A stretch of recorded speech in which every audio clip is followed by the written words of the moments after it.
कहानी की शुरुआत में दो लोगों को दिखाया जाता है जो कि एक फॉरेस्ट में फंसे हुए थे। तभी टोंग लीन को बताता है कि यह फॉरेस्ट स्थित है और अब वो दोनों यहाँ पर फंस चुके हैं। तभी अचानक से उनके ऊपर पेड़ों की डालियां अटैक करने लगती है, जिसे देखकर दोनों ही काफी तेजी से अपनी जान बचाने के लिए वहाँ से भागने लगते हैं। थोड़ा आगे जाने के बाद उनके सामने खाई आ जाती है, पर अब भी उन डालियों ने उनका पीछा नहीं छोड़ा था, जिसके वजह से वो दोनों खाई में ही कूद जाते हैं। इसके बाद वे दोनों पानी में गिर गए थे और तभी उनके सामने कुछ अजीब से लोग आने लगते हैं। इसके बाद सीन शिफ्ट होता है और हम एक रिचुअल को होता हुआ देखते हैं, जहाँ पर कि एक लड़की को भी बांध रखा था। तभी उन लोगों का लीडर उस लड़की को बताता है कि उसके परिवार ने उन सभी को इस जगह पर कैद कर दिया है और अब उस लड़की की बलि देकर वे सभी वहाँ से आजाद हो जाएंगे। तभी इसी बीच हम देखते हैं कि टोंगलीन भी वहीं पर थे। फिर एक आदमी उन दोनों को घसीटते हुए ले जाने लगता है। तभी टोंग को होश आ जाता है और वो उस आदमी को लात मार कर नीचे खाई में गिरा देता है। ये देखकर वो आदमी सभी लोगों को टोंग और लीन को मारने के लिए भेज देता है। अब टोंग और लिन सभी से फाइट करने लगे थे और टोंग सभी को मारते हुए आगे भी चला जाता है।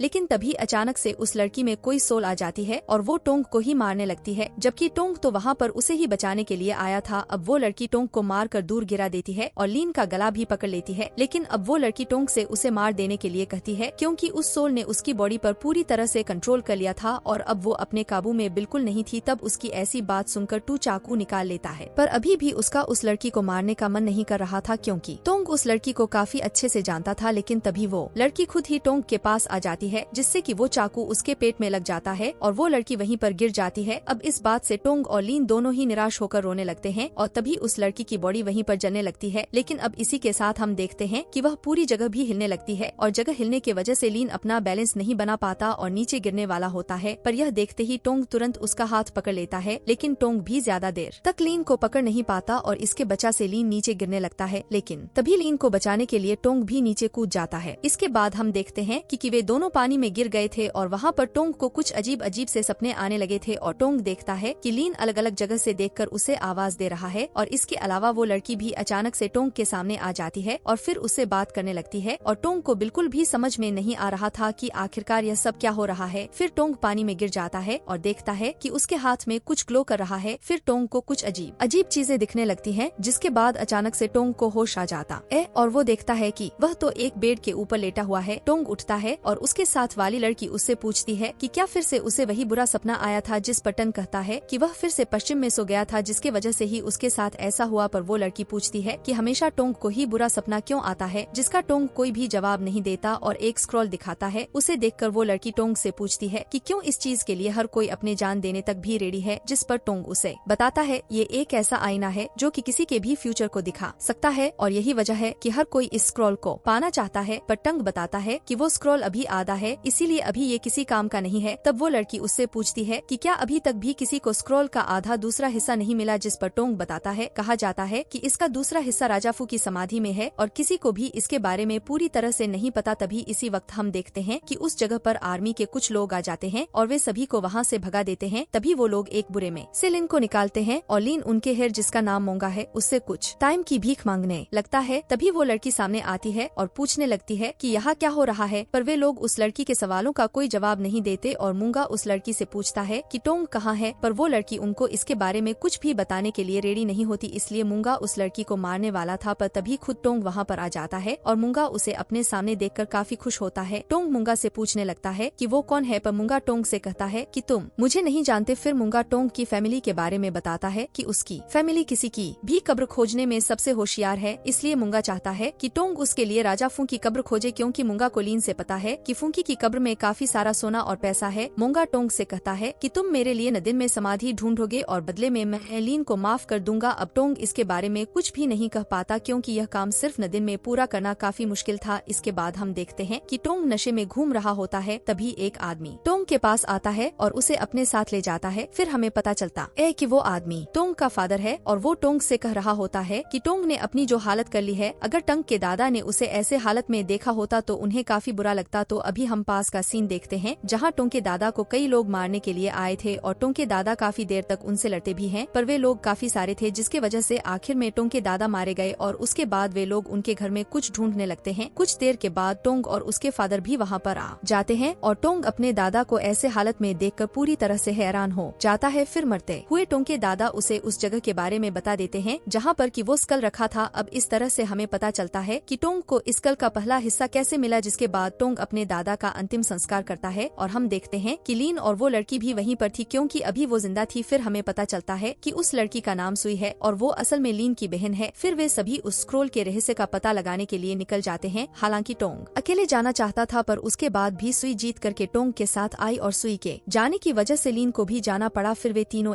5:18 बहुत बार फिले जगह पर आ जाते हैं और कंपास की मदद से आगे जाने लगते हैं। पर कुछ आगे जाने के बाद सामने उन्हें एक बिल्कुल अलग सा मौसम दिखाई देता है, पर सामने बर्फ भी नहीं थी और एक पेड़ों से भरा फॉरेस्ट था। फिर वो तीनों फॉरेस्ट में आ जाते हैं और आगे बढ़ने लगते हैं। तभी कुछ आगे जाने के बाद उनके सामने एक बहुत बड़ा मॉन्स्टर आ जाता है, जो कि दिखने में काफी खतरनाक भी लग रहा था। उसे देखकर वे तीनों अपनी जान बचाने के लिए वहाँ से भागने लगते हैं, पर वो मॉन्स्टर काफी तेज था और एक जंप मारकर उनके आगे भी आ जाता है। वे तीनों फिर से वहाँ से भागने के लिए कोशिश करते हैं, पर तभी सुई वहाँ पर गिर जाती है। यह देखकर टंग सुई को उठाने लगता है और लीनस मॉन्स्टर को भगाने की कोशिश करने लगता है, पर वो मॉन्स्टर अब लीन को मारने लगा था। यहाँ देखकर टंग उसके ऊपर पत्थर मारता है, जिससे कि वो मॉन्स्टर टोंग के पास आ जाता है। इसके बाद टोंग उस मॉन्स्टर से बचने के लिए कोशिश करने लगा था, लेकिन तभी इतने में एक पेड़ की जड़ सुई को खींचकर नीचे लेकर चली जाती है। वहीं वो मॉन्स्टर टंग को मारने वाला होता है, लेकिन तभी अचानक से टंग के हाथ से एक एनर्जी निकलती है, जिससे कि वो मॉन्स्टर वहाँ से भाग जाता है। तभी कुछ ही देर में उन तीनों पर पेड़ की जड़ें अटैक करने लगती है और उनसे बचने के लिए वो दोनों पानी में कूद जाते हैं। फिर कुछ लोग उन दोनों को अपने साथ ले जाते हैं और सब कुछ वैसा ही होता है जैसा कि हमने पहला देखा था, जहाँ सुई के अंदर कोई घोष आ जाता है, जिसके बाद जैसे टोंग को सुई को मारना पड़ता है और इस तरह से सुई की बॉडी वहाँ पर जल जाती है। सुई के मरने के बाद वो पूरी जगह गिरने लगती है और फिर टोंग और ली नीचे पानी में गिर जाते हैं। पानी से बाहर निकलने के बाद भी लीन वापस जाने की बात कह रहा था, क्योंकि उसे अभी लग रहा था कि सुई जिंदा होगी, लेकिन लीन टोंग को सुई के मौत का जिम्मेदार कहता है और टंग से कहता है कि उसी ने सुई की जान ली, सिर्फ उसी के वजह से आज सुई उनके साथ नहीं है। यह सब सुनकर टंग एकदम अदमर की तरह हो जाता है। अब हम प्रेजेंट का सीन देखते हैं, जहाँ टोंग मूंगा की बात मानने के लिए रेडी हो गया था। फिर टोंग अपने मरे हुए दादा के साथ प्रे करके वापस से नक्शे को लेकर निकल जाता है, जिसके बाद वे सभी उसी बर्फीले वाले जगह पर आ गए थे और वे सभी भी एक साइड बर्फ और दूसरी साइड फॉरेस्ट देकर हैरान हो जाते हैं। फिर वे सभी फॉरेस्ट में आ जाते हैं और टंग सभी को संभाल कर चलने की कहता है और बताता है कि यहाँ एक मॉन्स्टर भी रहता है, जो कि काफी टाइम से समाधि की रक्षा कर रहा है। पर कोई भी टू के समाधि वाली बात पर ज्यादा विश्वास नहीं करता, क्योंकि उन्हें लग रहा था कि ऐसा कोई भी मॉन्स्टर यहाँ पर नहीं हो सकता। फिर टोंग उनको उसी खाई के पास ले जाता है जहाँ से पहले टोंग ओली ने छला मारी थी। फिर टंग बताता है समाधि इसी झील की गहराई में कहीं पर है, जिसके बाद एक आदमी बताता है कि कुछ ही दिनों में इस झील का पानी दक्षिणी झील में चला जाएगा, तब इस झील का पानी कम हो जाएगा और वे बहुत ही आसानी से वहाँ पर जा पाएंगे। यह सुनकर मूंगा पूछता है कि तब तक वो सभी क्या करेंगे, जिस पर टंग बताता है कि उन्हें इंतजार करना होगा। और ऐसे ही वहाँ पर रात हो जाती है और वे पेड़ की जड़ें वापस आकर उनको मारने लगती हैं। यह देखकर सभी लोग पूरी तरह से हैरान थे और किसी को भी समझ में नहीं आ रहा था कि वे इनके अटैक से कैसे बचे। तभी एक जर्ली इनको भी खींच कर ले जाने लगती है और टोंग लीन को पकड़ लेता है और काफी मुश्किल से उसे बचा लेता है। लेकिन तभी अचानक से वहाँ पर एक भूकंप ही आने लगा था और हम देखते हैं कि झील का सारा पानी एक बाउंडर के साथ कहीं उड़कर जा रहा था। फिर वे सभी बिना टाइम वेस्ट किए उस जगह पर आ जाते हैं जहाँ की समाधि है। टोंग बताता है कि उनके पास केवल 12 मिनट है और 12 मिनट के बाद झील का सारा पानी वापस आ जाएगा और समाधि वापस से पानी में चली जाएगी। इसके बाद हम देखते हैं कि वे सभी एक अजीब से जगह पर आ गए थे, जहाँ ऐसा लग रहा था कि कोई ट्रैप जरूर होगा, इसीलिए टोंग सभी से किसी भी चीज को छूने से मना कर देता है। लेकिन तभी एक आदमी से गलती से एक बटन दब जाता है, जिससे कि उन सभी के ऊपर कुछ सूट होने लगता है, पर वो सभी उन चीजों से बचकर निकल जाते हैं। जबकि एक आदमी का हाथ साइड में रख के पानी में चला जाता है, जिसके वजह से उसका सारा हाथ काला पड़ने लगता है और वह जल्दी ही मर भी जाता है। इसके बाद वे सभी आगे जाने के लिए गेट खोलने की कोशिश करने लगते हैं, पर गेट खुल ही नहीं रहा था। तभी वो मरा हुआ आदमी वापस खड़ा हो जाता है और उनके तरफ आने लगता है। यह देख मोंगा उसे गोलियों से मारने की कोशिश करता है और उसे कुछ भी नहीं हो रहा था। यह देखकर मोंगा तुरंत एक आदमी को उसके पास फेंक देता है, पर उसे मारने के बाद वापस से वो उनकी तरफ आने लगता है। तभी मोंगा उसे किक मारकर फिर से उसी साइड वाले पानी में गिरा देता है और अब वो उसमें पूरी तरह से जल जाता है। लेकिन अब उस पूरे रूम के अंदर आग लगने लगी थी, मगर तभी इसी बीच उनके पीछे वाला गेट भी खुल जाता है और वे सभी इस तरह से वहाँ से बच जाते हैं। इसके बाद हम देखते हैं कि वे सभी एक दूसरे जगह पर आ गए थे, जहाँ उनके सामने चट्टानों से बने रास्ते थे। टोंग उन्हें बताता है कि किस तरह से उनको आगे जाना है, पर मोंगा टोंग को ही पहले जाने की कहता है, क्योंकि अब उसे अपने और लोगों को नहीं कमाना था। अब इसके वजह से टोंग को भी उसकी बात माननी पड़ती है और वह खुद पहले ही आगे जाने लगता है, जिसके बाद सभी उसे फॉलो करते हुए सही सलामत दूसरी तरफ आ गए थे। लेकिन तभी इसी वक्त हम देखते हैं कि उनके सामने फिर से गेट आ गया था। मोंगा के लोग उसे बताते हैं कि उन्हें ऐसा कुछ नहीं मिल रहा जिससे कि यह गेट खुल सके, तो मोंगा उनसे गेट को ब्लास्ट कर देने के लिए कहता है। है, पर टोंग उसे ऐसा करने के लिए मना करने लगता है और कहता है कि उन्हें पता भी नहीं कि गेंद के दूसरे साइड क्या है, इसीलिए गेंद को ब्लास्ट करना उनके लिए सही नहीं होगा। फिर टोंग यहाँ के गेट को खोलने के लिए कोई चीज खोजने की कोशिश करने लगता है और अब कुछ ही देर खोजने के बाद टोंग को वहाँ पर एक लीवर मिल गया था, जिसे घुमाते ही वहाँ के तीनों गेट खुल जाते हैं। फिर मूंगा अपने एक आदमी को अंदर जाकर देखने के लिए कहता है, पर वो आदमी काफी डर रहा था और वो अंदर जाने से मना कर देता है और कहता है कि शायद अब उसका मरने का डर खत्म हो गया होगा। यह देखकर टोंग मूंगा से कहता है कि आखिरकार वो किस तरह का आदमी है जो कि लोगों के लाइफ की कोई कीमत ही नहीं समझता। तभी मूंगा टोंग को ही अंदर जाने के लिए कहता है,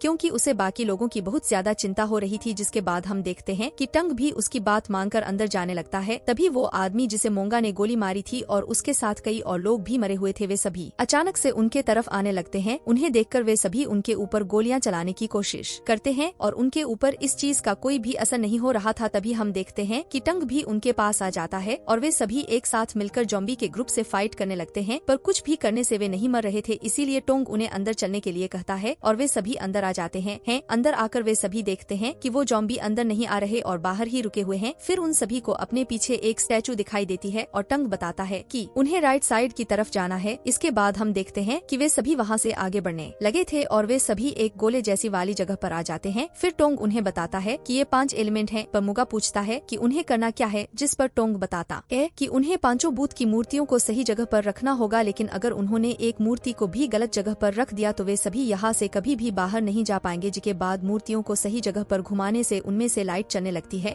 जिसके बाद वे सभी मिलकर सभी मूर्तियों को सही जगह पर सेट कर देते हैं, जिससे कि उनके सामने के गोले पर लाइट चलने लगती है। फिर टंग उसमें एक डायलर लगा देता है, जिससे वो गोला ऊपर आने लगता है। अब इस तरह से उनके सामने वाला गेट भी ओपन हो गया था और वे सभी अंदर जाने लगते हैं। वहाँ पर अंदर उनको एक बड़ा सा बॉक्स दिखाई देता है। काफी कोशिश करने के बाद वे दोनों उसे खोल पाते हैं और उन्हें बॉक्स में से एक स्क्रॉल मिलता है, जो कि उसी स्क्रॉल का दूसरा पार्ट है। फिर वो आदमी अपने हाथ में स्क्रॉल लेकर बताता है कि टोंग के दादा को जिसने मारा था वो आदमी वही है और जिसने लीन का इस्तेमाल किया और जिसके वजह से सुई की मौत हुई वो भी वही है। यह सुनकर वे दोनों ही काफी गुस्से में आ जाते हैं, लेकिन इस वक्त वे उसका कुछ भी नहीं कर सकते थे। तभी वो आदमी लिन को जहरीला तीर मारकर उसे वहीं पर मार देता है। फिर वो आदमी टोंग की भी काफी बेइज्जती करने लगा था और वो टोंग को मार पाता है। इससे पहले राजा फुंग अपने कब्र से बाहर आ जाता है और फिर वो सभी को एक एक करके मारने लगता है। इसके बाद फुंग मूंगा को मारने लगता है और वहीं टंग भी उस आदमी के साथ में फाइट करने लगता है और वो आदमी फाइटिंग में काफी अच्छा था और टो को हराकर मूंगा को बचाने पहुंच जाता है। तभी अचानक से लीन को कुछ होने लगता है और वो एक जॉम्बी के रूप में वापस से जिंदा हो जाता है और उस आदमी को मारने लगता है, पर वो आदमी लीन को एक लात मारता है जिससे उसका सर दीवार में लगता है। तभी मूंगा भी फुंग के ऊपर एक पिलर गिरा देता है, जिससे कि फंग वापस नहीं उठ पाता। वहीं वो आदमी टोंग को काफी बुरी तरह से मारता है, जिसके वजह से टोंग जमीन पर गिर जाता है। तभी लीन वापस आ जाता है और उस आदमी से फाइट करने लगता है। तभी फाइट करते हुए उस आदमी के पास से वो स्क्रॉल गिर जाता है और इसके बाद भी वो आदमी लीन को आसानी से मारकर खाई में गिराने वाला था और लीन उस आदमी को पकड़ लेता है और उसे भी लेकर खाई में गिर जाता है। यह देखकर मूंगा भी इस बात से काफी निराश हो गया था और फिर वो स्क्रॉल लेकर वहाँ से जाने लगता है, पर तभी टोंग उसे रोक लेता है और तभी पानी भी वहाँ पर आ जाता है। अब इस तरह से वे दोनों पानी के अंदर ही फाइट करने लगते हैं और मूंगा उसको मारने के लिए चाकू भी निकाल लेता है और उसे टंग के ऊपर अटैक करने लगता है। लेकिन इसके बाद भी हम देखते हैं कि टोंग ने मूंगा से चाकू छीनकर उसे मार दिया था, जिससे कि मूंगा ही पर मर जाता है। फिर टोंग स्क्रॉल लेकर पानी से बाहर जाने लगता है। इसके बाद वो बाहर आकर स्क्रॉल देखता है और वो स्क्रॉल पूरी तरह से खाली था। यह देखकर टंग काफी निराश होता है और वहीं पर लेट जाता है, क्योंकि उस स्क्रॉल को पाने के लिए उसने इतनी मेहनत की, लेकिन आखिर में इसके बाद भी उसे कुछ नहीं मिला, जहाँ वह हमेशा उस स्क्रॉल के अंदर देखने की कोशिश करता था और उसके दादा उसे हमेशा रोक देते थे और उसे इसके लिए सजा भी देते थे और हमेशा सुई और लीन वहाँ पर आकर उसे बचा लेते थे और वे सभी उसके साथ में भी काफी मजे करते थे। तो हमारी यह कहानी यहीं खत्म हो जाती है।